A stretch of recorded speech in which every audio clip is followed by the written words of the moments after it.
Sore ini biar sungguh hanya bagi-Mu Tuhan. Jadikan hati kami, hidup kami sebagai tanah yang subur dan benih yang terbaik dari firman Tuhan yang kami terima pada hari ini.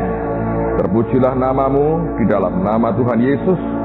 Biar roh hikmat, wahyu dan pengertian Engkau alirkan di tengah-tengah kami. Dalam nama Tuhan Yesus. Dan semua kita berkata, amen. Silakan duduk, saudara.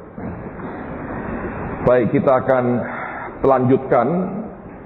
Kemarin sudah kita belajar 3 bagian bagaimana caranya sehingga impartasi itu bisa terjadi. Alright, saya mau teruskan, tapi saya masih mau lihat lagi akan satu bagian. Kemarin kita belajar ada 3 cara yang Tuhan pakai untuk kita menikmati impartasi karunia roh Tuhan dalam hidup kita. Yang pertama kita belajar secara langsung, itu dibuat oleh Tuhan sendiri.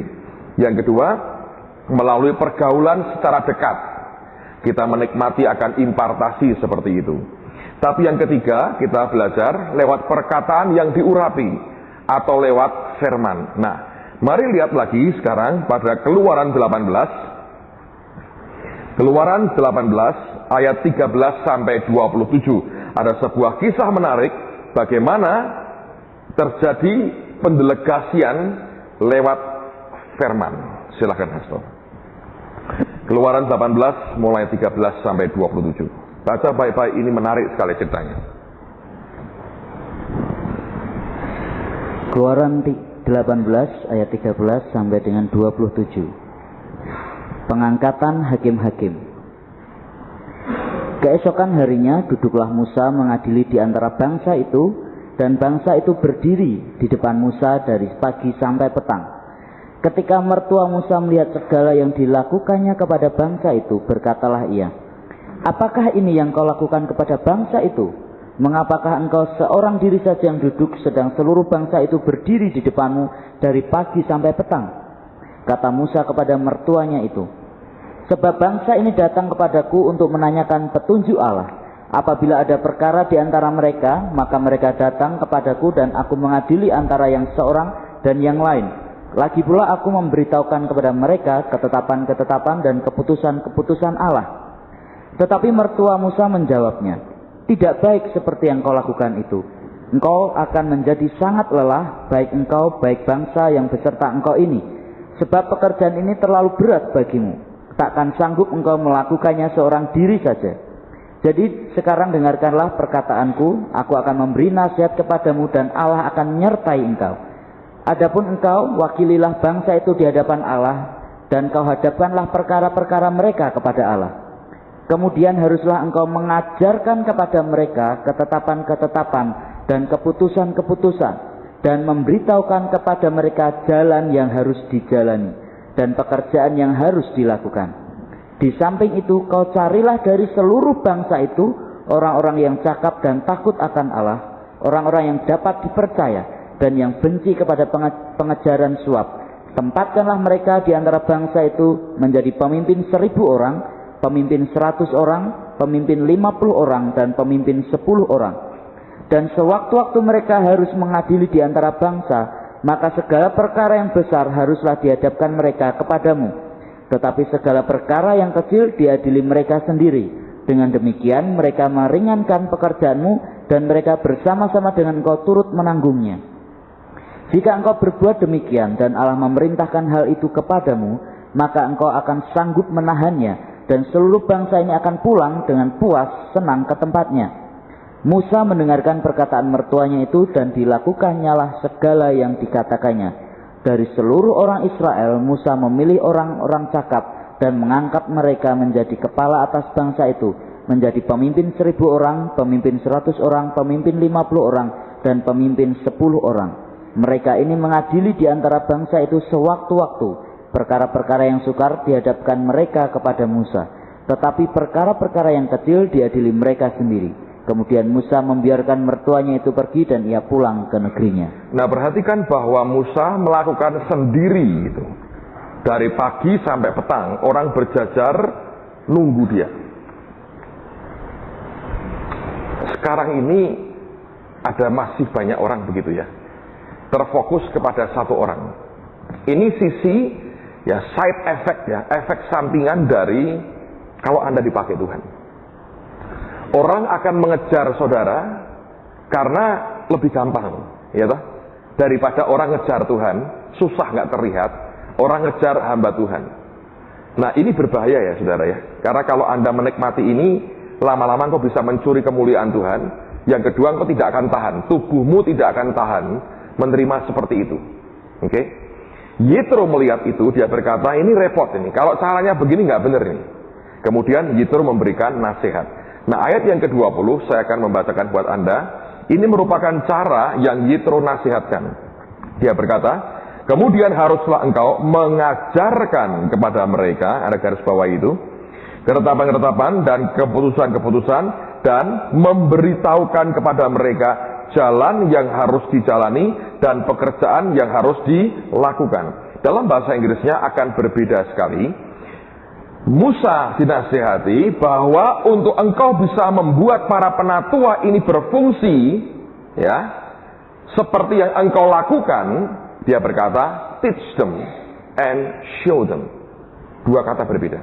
Ajari mereka dan tunjukkan kepada mereka. Teach them artinya engkau ngajar, memang dengan verbal, dengan perkataan kita, ya. Yang saya buat hari ini saya mengajar kepada saudara.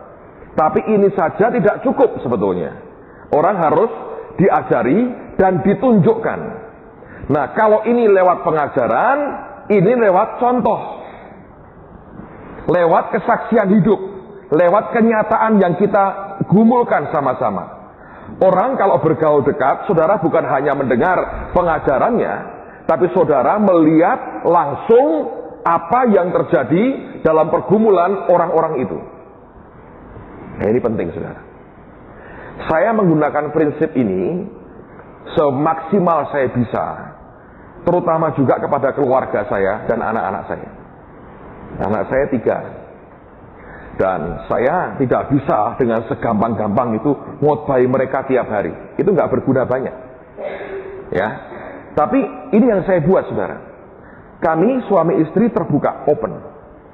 Satu hari ini saya cerita apa adanya. Satu hari saya buat kesalahan, salah.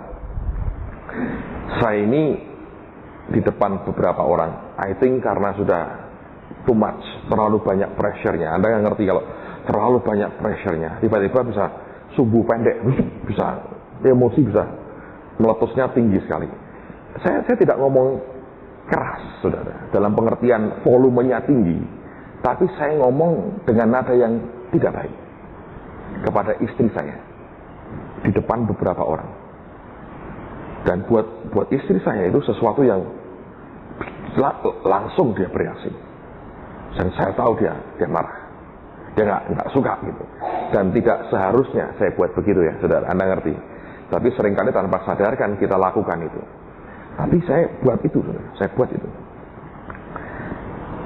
Sekian detik saya sadar, aduh aku liru. Aku buat kesalahan. Jadi dia nyingkir, saya datangin dia. Saya minta maaf ke dia. Saya bilang, maaf ya, aku salah. Gitu. Oh ya, dia bilang, ya it's okay. Tapi saya tahu masih belum tuntas. Karena kebesaran hatinya, dia mau memaafkan saya. Dan karena firman yang dia tahu. Nah, istri saya baik, saudara, baik sekali. Tapi ini yang saya buat. Saya buat dengar baik. Masuk mobil, kami pulang ke rumah. Lalu di mobil saya bicara dengan anak-anak saya, 3 anak saya. Mereka itu langsung ngerti kalau orang tuanya ada trouble. Karena kami jarang sekali ribut. Hampir nggak pernah sebetulnya.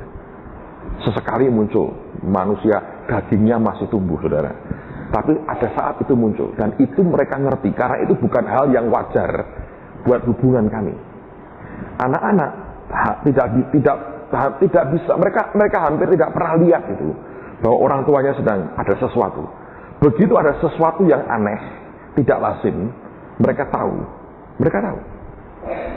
Lalu ketika di mobil, saya ngomong sama anak-anak kita, Papa hari ini buat kesalahan.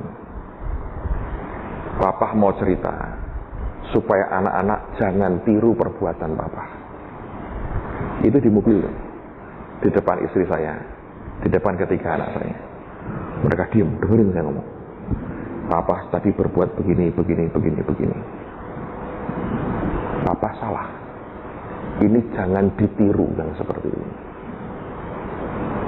Terus yang paling kecil langsung berkata, iya, masa kalau sayang begitu? Mulai berkhotbah tuh saudara. Jangan gitu dong sama istrinya. Baru kelas 2 SD saudara. Khotbah, iya, nggak boleh. Tapi papa tetap manusia, bisa buat kesalahan. Papa cerita supaya kamu jangan tiru. Ngerti saudara? Ya apa boleh buat, itu bagus untuk mereka. Daripada kami mencoba pura-pura sempurna. Iya kan? Kami belajar itu. Saya kalau salah dengan mereka, tidak segan saya minta maaf. Oh, tidak segan saya. Sebab saya mau ngajari mereka untuk fair, terbuka. Ngerti? Saya buat salah, mereka tahu ada sesuatu, daripada mereka meraba-raba dan menduga-duga ada apa dengan orang tuaku, lebih baik saya cerita. Karena saya sadar saya salah. Kesalahan yang saya buat ini saya ngomong ke anak-anak saya. Ini loh papa salahnya di sini. Papa ngomongnya seperti ini. Harusnya tidak boleh. Nah ini jangan ditiru. Karena yang begini tidak baik. Nah, saya beritahu saudara ya, tidak akan mengurangi rasa hormat mereka kepada papahnya dan kepada mamahnya. Justru kalau orang tua mau ngakuin kesalahan kepada anak, anak dengan gampang akan tiru yang sama. Oh, orang tuaku saja mau ngaku salah. Kalau aku salah, aku juga mau niru seperti itu. Ngaku kesalahannya. Nangkep saudara. Jadi dalam keluarga itu paling jelas. Karena kami sangat intens sekali fellowship-nya. Ya kan? Itu ada dua unsur tadi. Teach them and show them. Impartasi terjadi juga lewat begitu. Tidak ada pilihan lain kecuali saudara mendengar apa yang disampaikan, lalu Anda ngikuti apa yang dia buat sebetulnya. Nah, banyak orang hidupnya ganda. Ketika di mimbar di depan orang lain dia begitu nice, dia begitu seperti domba yang tidak berdosa dan tidak berdaya. Begitu pulang serigalanya keluar, ternyata serigala berbulu domba. Begitu Anda khotbah di mimbar di depan keluargamu, tidak ada efeknya sama sekali. Buat mereka nothing, ya, teori ini. Papa cuma ngomong aja. Di belakang nggak begitu. Saya pernah kenal satu hamba Tuhan. Dia seminar soal keluarga dulu itu bagus sekali. Dia ngajar bagus, perfect saudara. Anda tahu ya, ketika dia ngomong soal keluarga, istrinya duduk di belakang. Komentar. Nah ya, kalau ya itu bagus, coba di rumah tangga dia praktek juga dong begitu. Komentar terus saudara, bayangin. Istrinya sendiri. Iya, cuman ngomong aja dia. Kalau di rumah nggak begitu. Itu gua yang kena terus kalau di rumah itu. Coba dipraktekin dong di rumah. Bayangin saudara. Nanti saudara dalam kenyataan ya, kalau Anda di dalam gereja, dalam apa, yang ini tuh sangat penting. Seringkali saya berkata begini, melihat khotbah lebih kuat daripada sekedar mendengar khotbah. Anda tahu? Artinya firman yang Anda hidupi setiap hari dalam hidupmu itu punya arti sangat besar. Anda bergaul 6 bulan di sini. Ya, semua orang sekitarmu melihat saudara. Itu jauh lebih punya makna dibandingkan satu hari mungkin Anda sedang perenungan di sini. Anda boleh khotbah begitu bagus, tapi ketika keluar Anda begitu tidak bagus. Dan itu seringkali yang jadi masalah. Nangkap saudara. Nah di sini Anda mesti hati-hati. Belajar untuk rendah hati. Belajar mau mengkoreksi diri oleh karena pertolongan Roh Tuhan. Tapi kita tunjukkan apa sih yang kita lakukan kalau pergumulan terjadi. Reaksi kita seperti apa? Dukungan kita kepada anak-anak seperti apa? Kepada tim pelayanan seperti apa? Yang kita ucapkan itu apa? Dan itu tidak gampang saudara. Tapi saya berdoa kita belajar ini. Untuk orang bisa nikmati impartasi, dia akan baik kalau dia mendengar apa yang diajarkan. Itu penting sekali. tapi sangat sempurna kalau dua-duanya berlaku dan kita nikmati. Bukan hanya diajar, tapi juga ditunjukkan. Ini loh, demonya seperti ini. Ini loh, kenyataannya seperti ini. Ngadepin hidup, ini loh caranya seperti ini. Ya, orang yang kenal saya adalah yang pertama tentu keluarga saya. Yang kedua, orang-orang sekitar saya. Mungkin mereka tidak bisa ngerti utuh kehidupan saya, karena saya sendiri pun tidak tahu akan hidup saya yang seperti apa sebenarnya. Jujur, saya ini punya tipikal kepemimpinan yang aneh. Saya nggak terlalu demen sebetulnya, tapi ini yang terus terjadi. Saya bersyukur saya diberi banyak teman-teman sepelayanan yang sabarnya itu super. Kalau enggak repot kerja sama saya ini. Karena begini saudara, semua serba mendadak. Kurang 2-3 hari, bas, dapat. Tapi itu bukan yang saya mau. Jadi tapi lama-lama mereka ngerti. Pokoknya standby aja. Tuhan dapat apa, kerja biasa itu. 4 hari ya, 5 hari ya selesai. Itu biasa buat mereka. Saya berkata, itu bukan mau saya begitu. Itu keluarnya mendadak, saya berkata. Nah, kita mesti kerja cepat. Tapi saya perhatikan begitu sudah. Urusan radio, urusan sekolah ini, semua. Itu urusan beli tanah 8,2 miliar itu di mobil kan Pak Yoel. Di mobil. Bukan karena sembahyang, merencanakan, didoakan malah pusing kok saudara. Karena dihitungan dalam hitungan nggak masuk semua. Mendadak di mobil juga ngomong gitu. Dan kerja begitu cepat. Sehingga Anda perlu orang-orang lain yang mau mengerti. Tapi begini, kalau Anda kerja begitu dan ada hasilnya, orang akan happy. Berkata, iyalah, kayaknya dia memang begitu dengan Tuhan. Ya kita belajar ngikutin aja. Ntar ganti pemimpin, ganti lagi saudara. Tapi kalau Anda tidak ada buahnya, kerja kayak begitu, Anda dimaki orang. Sudah kerja berantakan, nggak ada hasilnya, kita kalang kabut, malah kepahitan dan benturan. Right? Gitu. Nah, saya juga sadar kelemahan saya banyak. Ngerti saudara? Teach them and show them. Baru-baru ini saya kumpulkan beberapa teman pastoral saya. Dan terutama mereka yang sudah agak senior-senior, saya panggil mereka. Saya berkata begini, Tuhan memberkati kita itu luar biasa. Yang perlu dijaga adalah integritas hidup kita aja. Jangan sampai kita ini jatuh. Nah, saya ngomong dengan mereka, saya berkata, saya minta kepada kalian, saya ngomong dengan 3 orang, saya minta kepada kalian, tolong bantu saya, jaga hidup saya.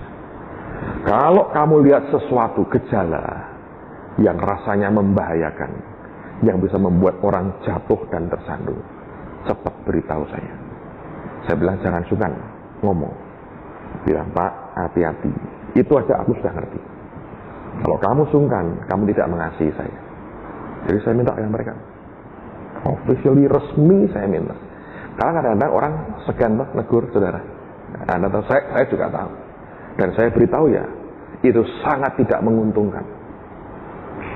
Nah, saya diberi istri yang vokal sekali saudara. Begitu nggak beres,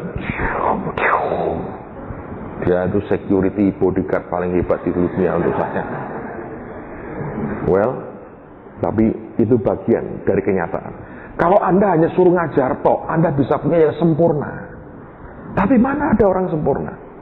Kita sedang disempurnakan untuk serupa dengan Kristus. Dan di situ perlu openness, keterbukaan dengan orang-orang sekitar kita akan hidup kita. Nangkap ya saudara ya. Ini penting. Kalau kita bisa jaga seperti itu, dalam anugerah Tuhan, saya percaya kita bisa selesai sampai garis akhir. Amen. Itu aja. Anak-anak juga begitu ya. Anak-anak saya tumbuh begitu.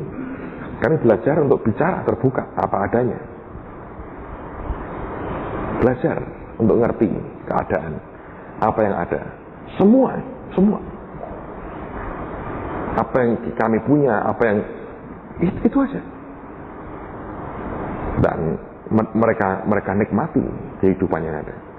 Baru tadi malam anak saya tanya gini yang laki, Papa, kalau Papa tidak jadi pendeta, apa kita punya semua ini.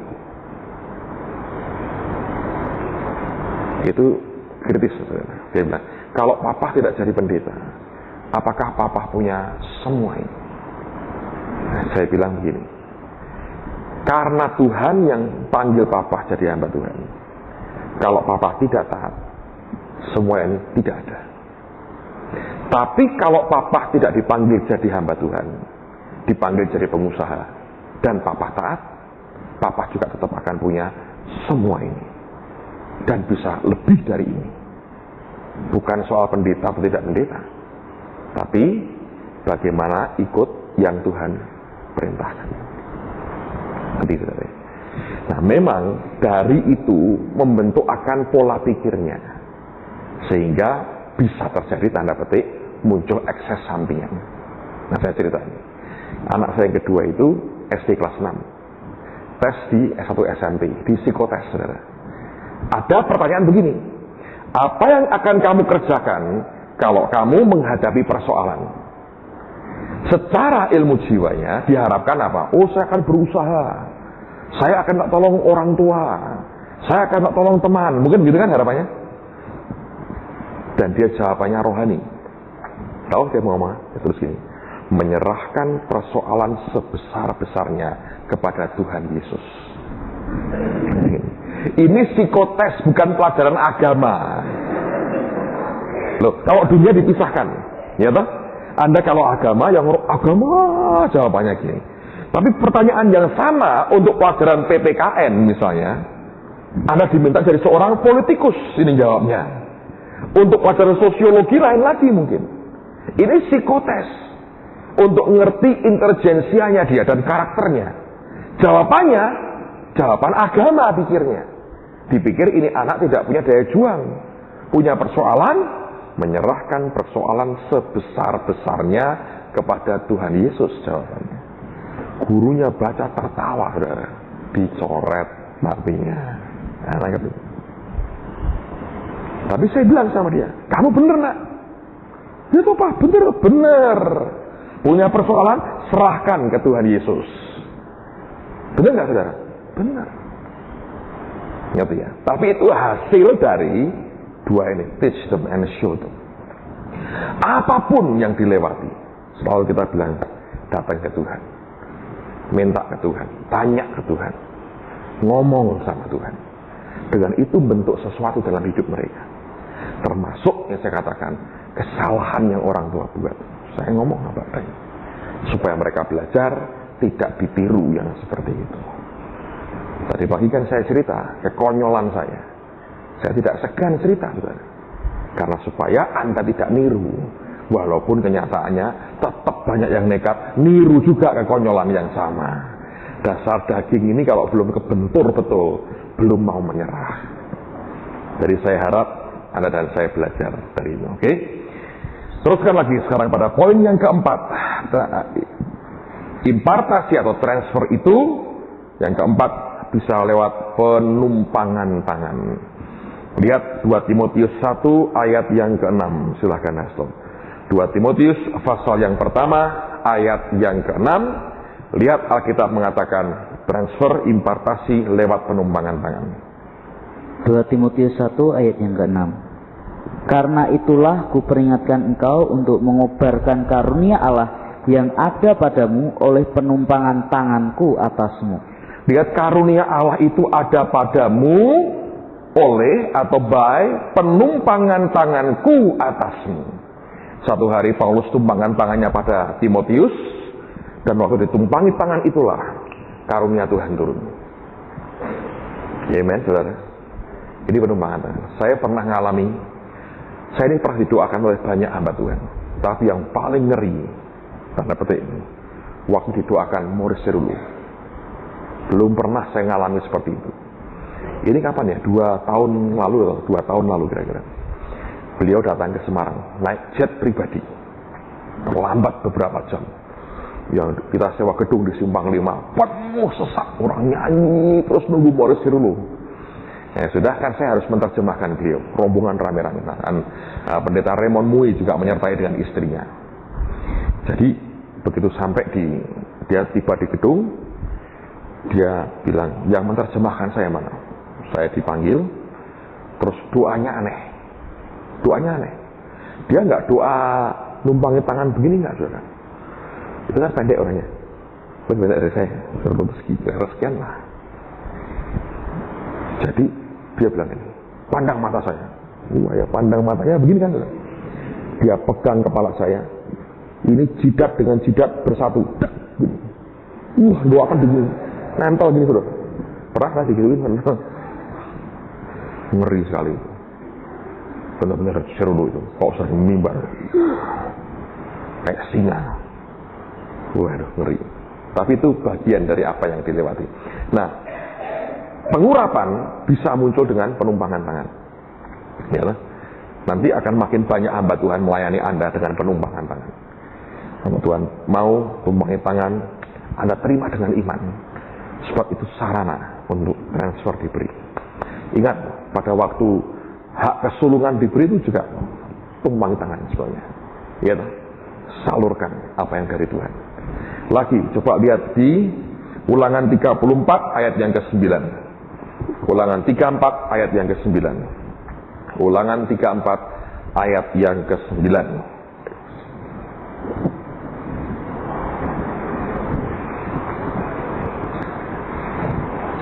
Ulangan 34 ayat yang ke-9. Dan Yosua bin Nun penuh dengan roh kebijaksanaan, sebab Musa telah meletakkan tangannya ke atasnya. Sebab itu orang Israel mendengarkan dia dan melakukan seperti yang diperintahkan Tuhan kepada Musa. Lihat ya, jadi akibatnya itu sama. Orang Israel mendengarkan Yosua seperti mereka mendengarkan Musa. Tapi terjadi setelah Musa meletakkan tangannya atas Yosua. Jadi apa yang dia punya diberikan kepada Yosua, diwariskan kepada Yosua. Dan caranya penumpangan tangan. Jadi ini sesuatu yang Anda harus mengerti. Saya yakin yang bagian ini tidak perlu dijelaskan lebih panjang lebar, sebab semua kita sudah mengerti. Yang berikutnya adalah lewat minyak urapan. Lewat minyak urapan. Coba lihat 1 Samuel pasal 16 ayat yang ke-13. 1 Samuel 16 ayat yang ke-13. 1 Samuel 16 ayat yang ke-13. Samuel mengambil tabung tanduk yang berisi minyak itu dan mengurapi Daud di tengah-tengah saudara-saudaranya. Sejak hari itu dan seterusnya berkuasalah roh Tuhan atas Daud. Lalu berangkatlah Samuel menuju Rama. Lihat ya, ketika dia diurapi dengan minyak, sejak hari itu roh Tuhan berkuasa atasnya. Jadi sudah ada 5 poin yang kita pelajari. Saya sampai pada poin terakhir. Dan ini memang bagi sebagian saudara mungkin jadi hal yang kontroversi. Tapi saya mau tunjukkan ini benar sekali. Bahwa impartasi, transfer, urapan, dan roh itu terjadi melalui apa? Pemberian kita. Dengan kata lain, lewat harta, atau uang, atau materi, saudara.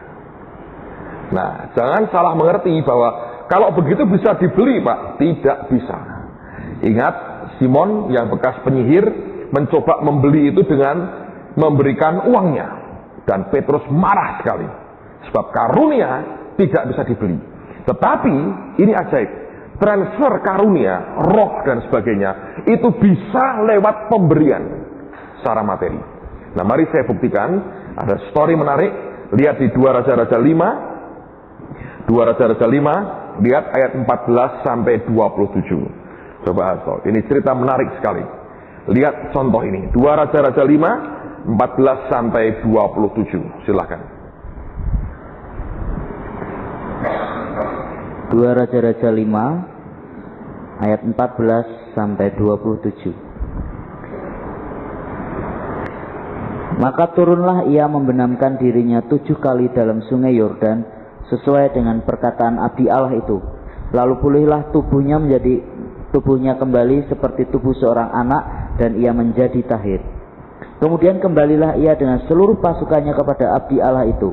Setelah sampai, tampillah ia ke depan Elisa dan berkata, "Sekarang aku tahu bahwa di seluruh bumi tidak ada Allah kecuali di Israel. Karena itu terimalah kiranya suatu pemberian dari hambamu ini." Tetapi Elisa menjawab, "Demi Tuhan yang hidup, yang di hadapannya aku menjadi pelayan, sesungguhnya aku tidak akan menerima apa-apa. Dan walaupun Naaman mendesaknya supaya menerima sesuatu, ia tetap menolak. Akhirnya berkatalah Naaman, jikalau demikian biarlah diberikan kepada hambamu ini tanah sebanyak muatan sepasang bagal. Dan walaupun Naaman mendesaknya supaya menerima sesuatu, ia tetap menolak. Akhirnya berkatalah Naaman, jikalau demikian biarlah diberikan kepada hambamu ini tanah sebanyak muatan sepasang bagal. Sebab hambamu ini tidak lagi akan mempersembahkan korban bakaran atau korban sembelihan kepada Allah lain kecuali kepada Tuhan. Dan kiranya Tuhan mengampuni hambamu ini dalam perkara yang berikut. Apabila tuanku masuk ke kuil Rimon untuk sujud menyembah di sana, dan aku menjadi pengapitnya, sehingga aku harus ikut sujud menyembah dalam kuil Rimon itu. Kiranya Tuhan mengampuni hambamu ini dalam hal itu.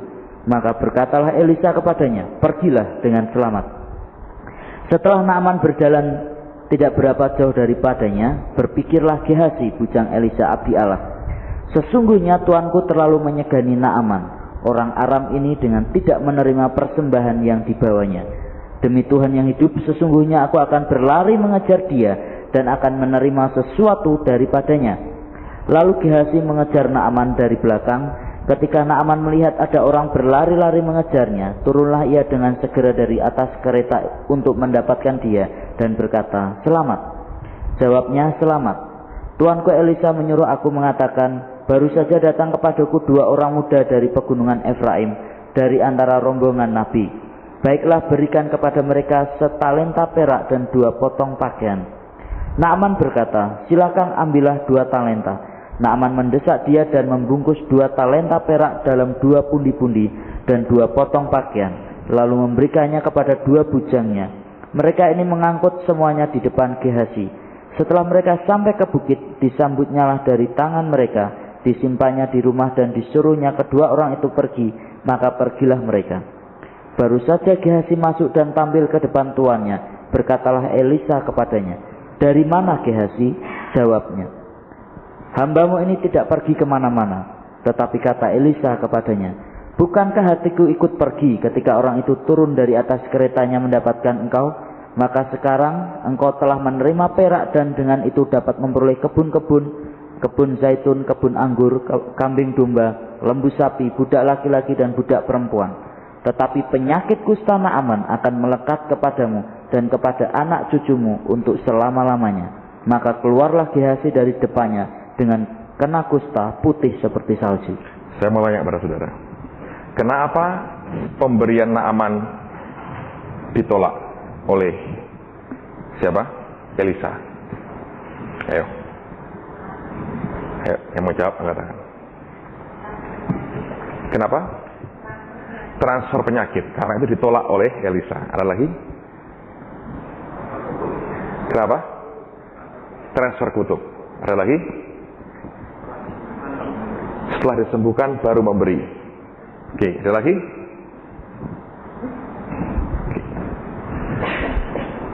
Ya, dua-duanya benar sebetulnya jawaban tadinya. Tapi memang prinsipnya begitu. Kalau Anda perhatikan di perjanjian lama, orang kalau butuh nabi, dia datang itu bawa persembahan. Bahkan sebelum pertolongan datang. Tangkap ya. Tapi begitu dia ditolong dan dia memberi, sepertinya kuasa Tuhan bisa dibeli. Itu yang membuat Elisa berkata, bawa pulang. Tapi hal kedua Anda mesti mengerti, Elisa sebetulnya memberikan sinyal, tanda, message, berita bahwa ini loh Naaman yang namanya anugerah. Bukan dari upaya bayarmu, tapi karena anugerah pemberian. Malah dikasih bonus tanah atau gerobak. Ngerti ya? Nah, yang Alkitab ceritakan pada kita ini adalah Gehazi. Saudara, kalau Anda berhadapan dengan orang rohani, Anda harus hati-hati. Karena keputusan yang orang-orang itu ambil seringkali bisa dibaca salah. Saudara bisa membaca secara jiwani terhadap keputusan yang rohani, secara rohani diambil oleh si nabi itu. Sehingga kalau kita gampang buat penghakiman, Anda akan keliru. Gehazi ini kan berkata gini, Wah, ini karena Elisa sungkan ini. Padahal bukan sungkan, dia tidak tahu kebenaran yang sedang diaplikasikan oleh si Elisa. Anggapannya sungkan. Lalu dia lari, dia bilang, gua tipu Naaman. Nah lihat, hartanya diambil, yalah. Terus berikut hartanya ternyata ngikut apa? Penyakitnya, saudara. Harta itu bisa jadi sarana transfer. Ya, bisa. Kok bisa? Ya, bisa. Nah, lihat satu ayat lagi. Beberapa ayat lagi. Nah, Filipi 4 ayat 15 sampai 19. Silakan. Filipi 4 15 19. Filipi 4 ayat 15 sampai dengan 19. Kamu sendiri tahu juga, hai orang-orang Filipi, pada waktu aku baru mulai mengabarkan Injil, ketika aku berangkat dari Makedonia, tidak ada satu jemaat pun yang mengadakan perhitungan hutang dan piutang dengan aku selain daripada kamu. Karena di Tesalonika pun kamu telah 1-2 kali mengirimkan bantuan kepadaku.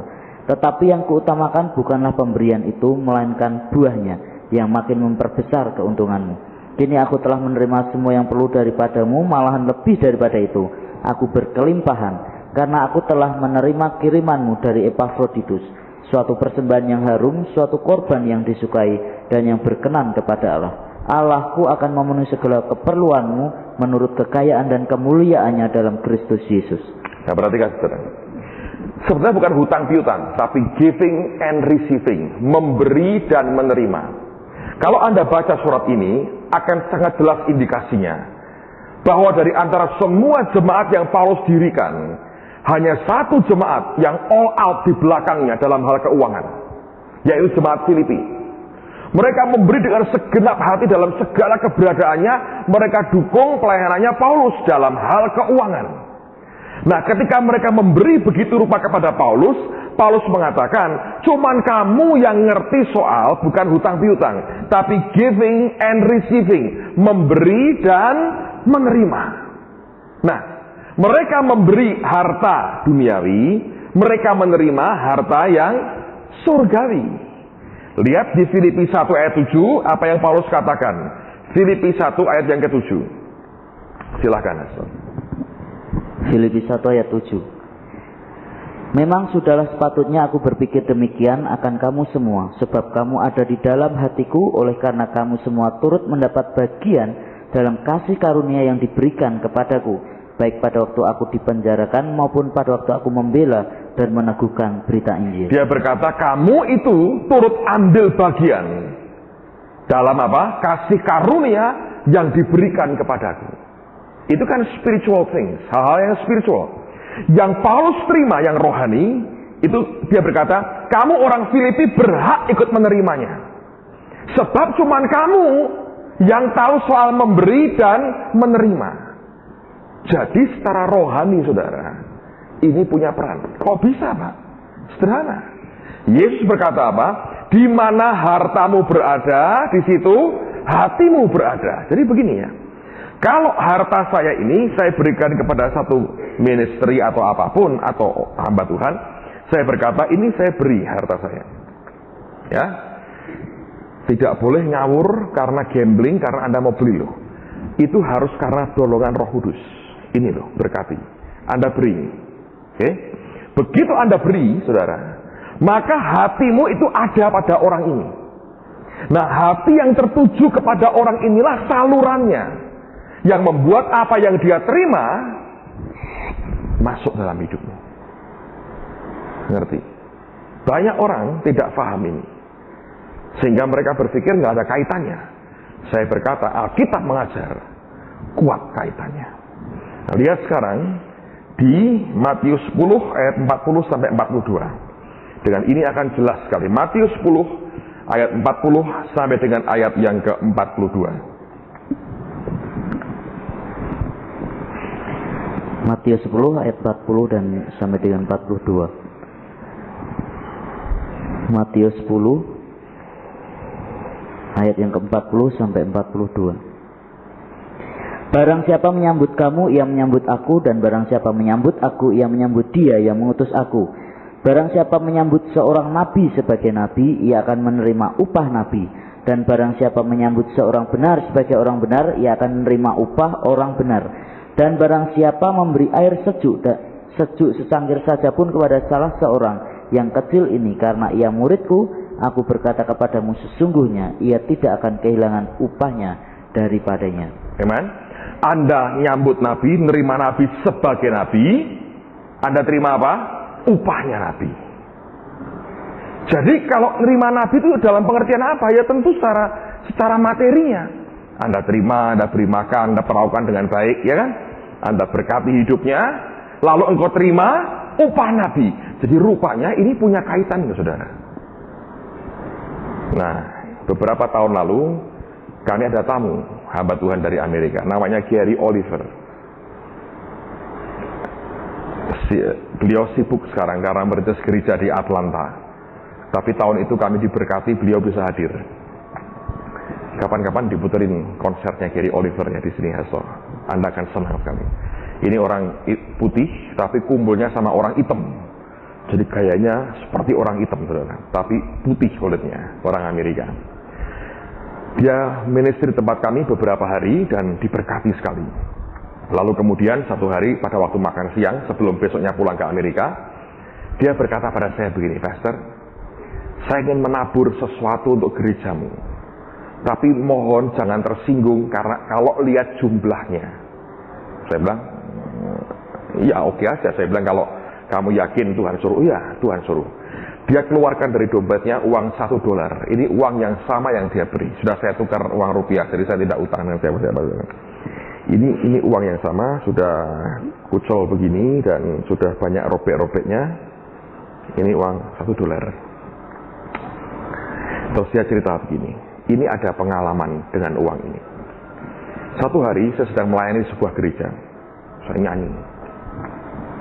Selesai acara, saya keluar, ada seorang bapak gandeng anaknya laki. Umur berapa? 6 atau 8 tahun, saya lupa. Nangis laki ini, anak laki nangis terus. Masih kecil, gandeng. Bapaknya bilang, Pastor Gary, boleh nggak kami bicara sebentar? Dia bilang, oh ya silakan. Terus anak saya ini sebetulnya mau ngomong sendiri, tapi dia nggak tahan dengan yang dia alami, dia nangis terus. Lalu mereka duduk sebentar.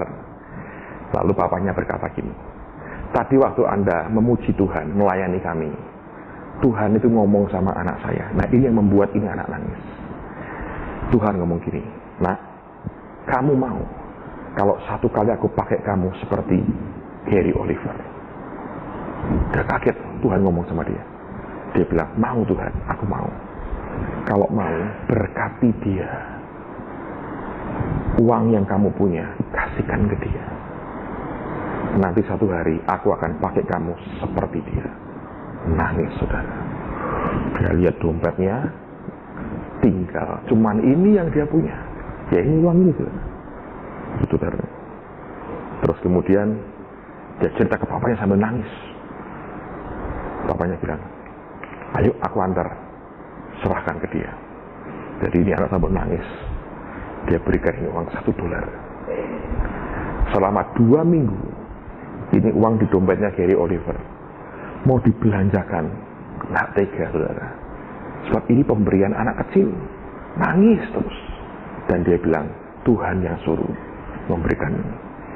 Jadi ketika dia terima, dia bilang, Tuhan, ini jelas uangmu ini. Engkau kan pakai anak itu untuk berkati aku. Cuma ini uang aku pakai untuk apa? Pakai untuk hal yang sepele, sayang ini uang. Di dompetnya terus. Waktu di gereja, dia lihat anak-anak muda kami begitu banyak. Dia lihat orang-orang militan dalam Tuhan. Dia bilang gini, Tuhan berkata pada saya, taburkan aja di gereja ini. Supaya anak itu kelak militan seperti anak-anak ini.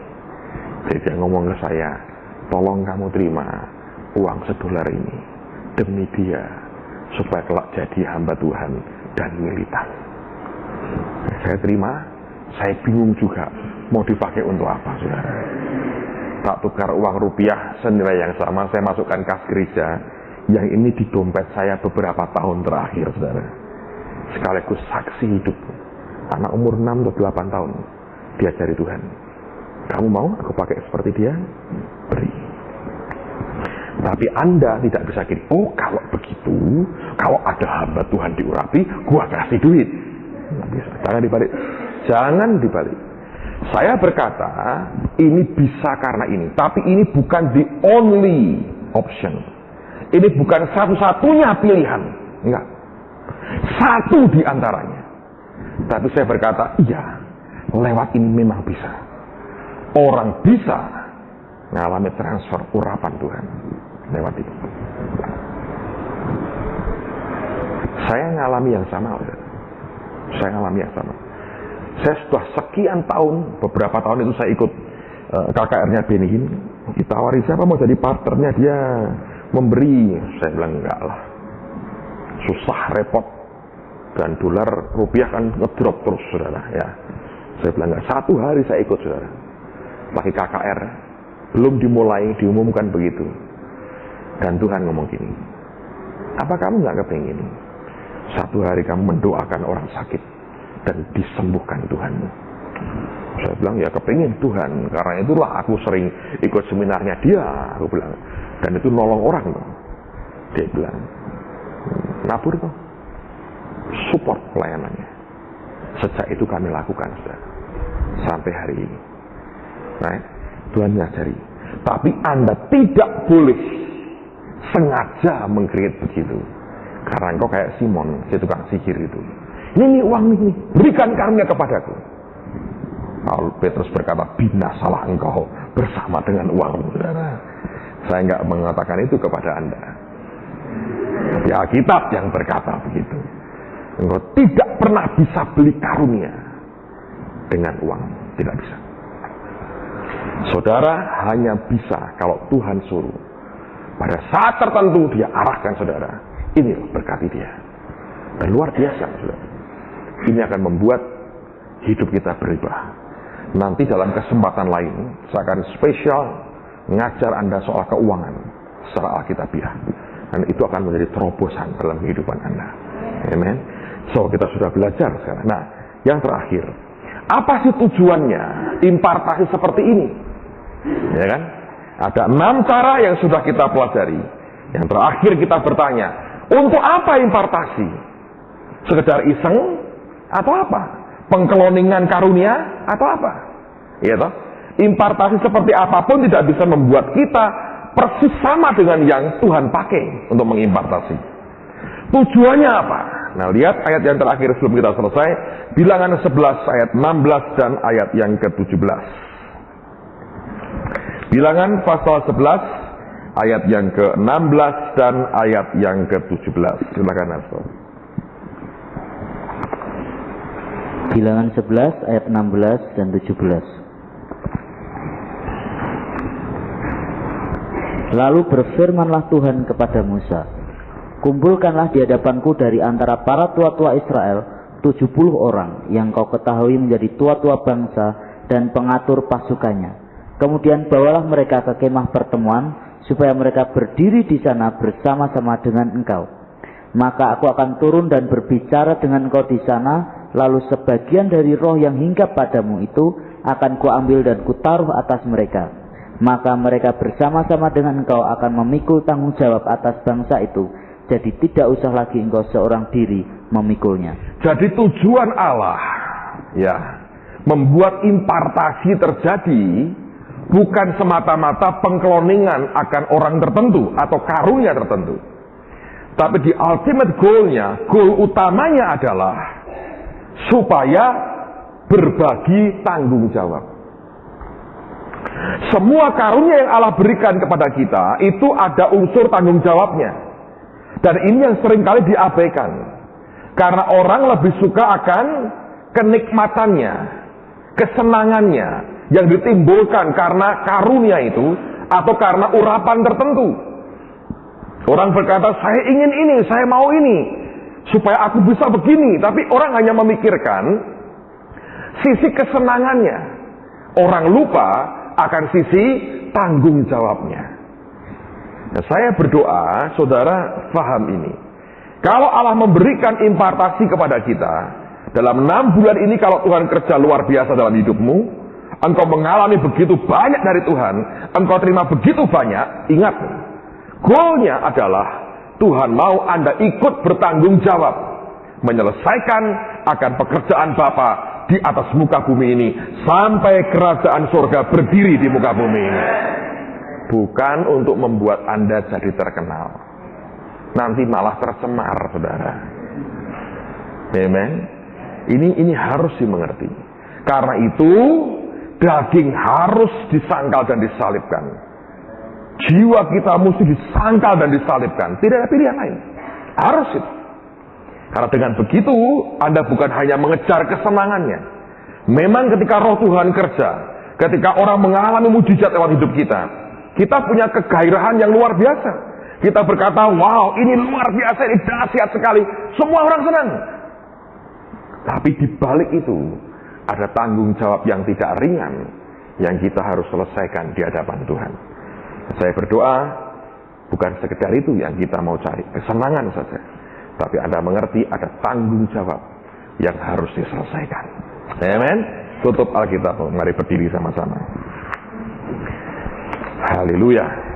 Saya harap Anda belajar sesuatu hari ini.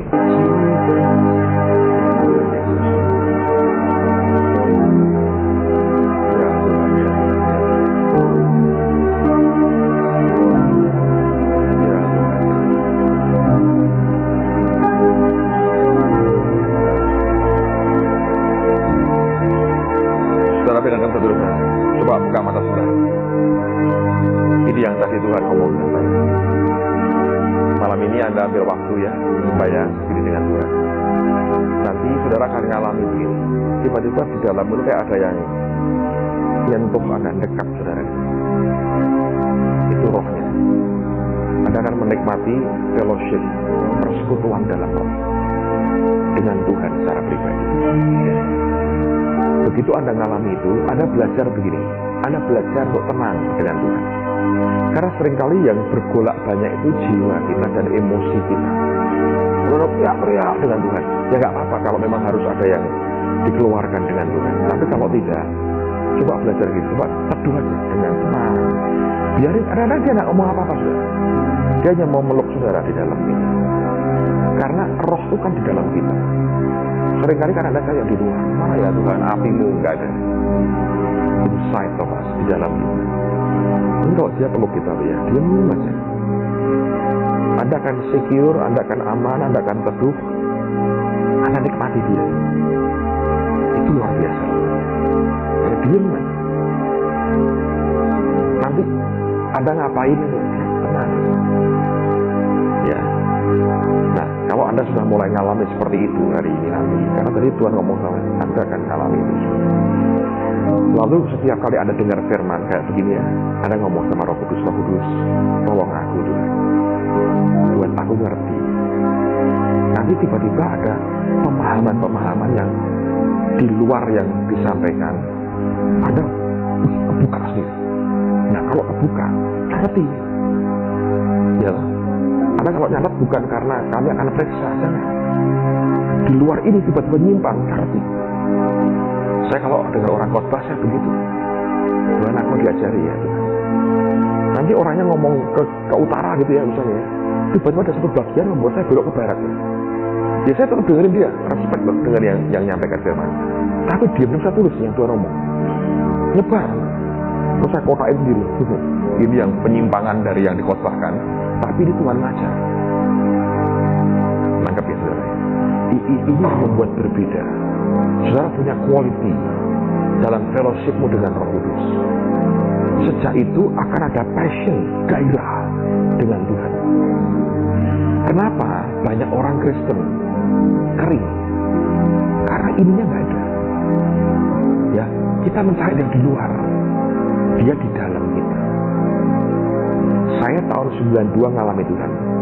Terus Roh Kudus ngomong sama saya, 93 sepanjang tahun jangan keluar kemana-mana, hanya khotbah di gereja, tidak boleh ke tempat lain. Saya nggak tahan sekali sudah, sungkan lagi, lihat. Terus saya disuruh Pak Samuel karena almarhum khotbah di Getsemani ini. Saya khotbah tidak ada penyertaan Tuhan sama sekali. Saya minta ampun, saya bertobat. Tapi sepanjang setahun apa yang saya buat, di kamar saya Muslim, dengerin kaset firman, ya, duduk baca Alkitab, sembahyang, itu saya juga didekat. Nanti lucu saudara, ini yang saya alami. Saudara akan sampai nanti merasakan sampai ke fisik. Istilah berpikirnya tangible, bisa dirasa. Kalau roh begitu kuat, ya, jiwamu akan dikuasai sampai ke fisik, sampai ke tubuh. Itu kadang-kadang ya, itu panas keluar turun separuh badan. Lucu, separuh ini bisa berkeringat. Ini aja, yang ini nggak ada apa-apa. Berkeringat kok cuma sebagian. Ajaib. Kerjaan saya hari demi hari hanya nongkrong, duduk di bawah kaki Tuhan. Ajaibnya, saudara, Tuhan pelihara kami. Dulu gereja nggak bisa gaji saya bertahun-tahun, tapi Tuhan pelihara luar biasa. Nah, itu quality itu yang terus dibawa sampai sekarang. Ya, kalau Anda mau setia dengan Tuhan, belajar diam-diam, nggak banyak gejolak di luar. Tuhan ajari aku. Mulai baca firman-Nya, Tuhan Roh Kudus ajari aku. Nanti cara baca firman-Nya berbeda.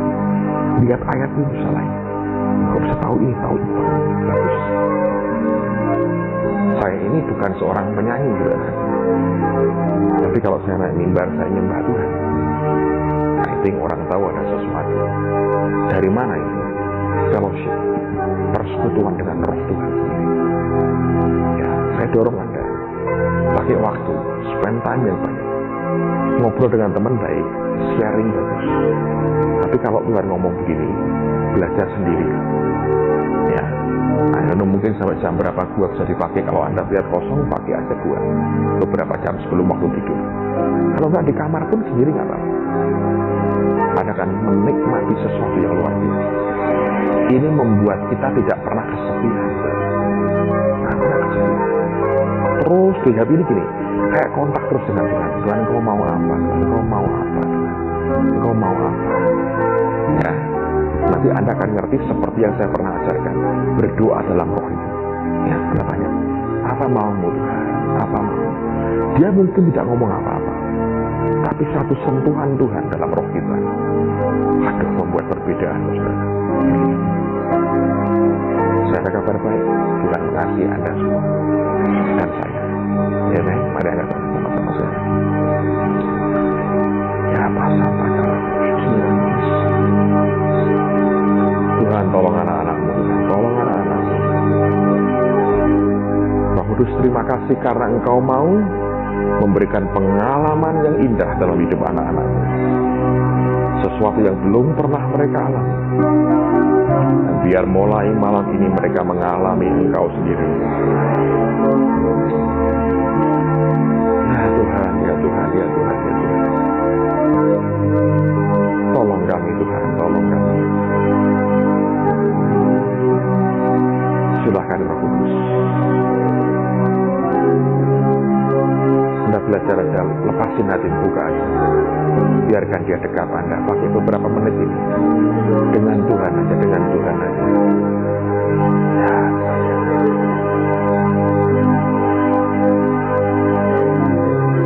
Ya Tuhan.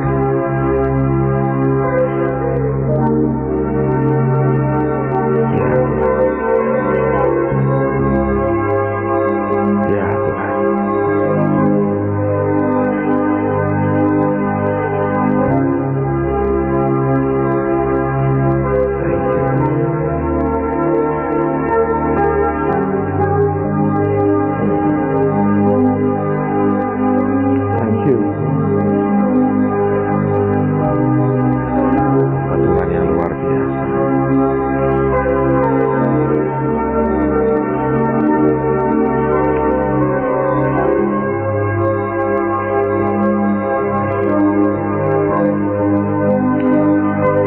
Anda mencoba untuk mengerti, saya berkata begini, Alkitab mengajarkan kecaplah dan lihatlah.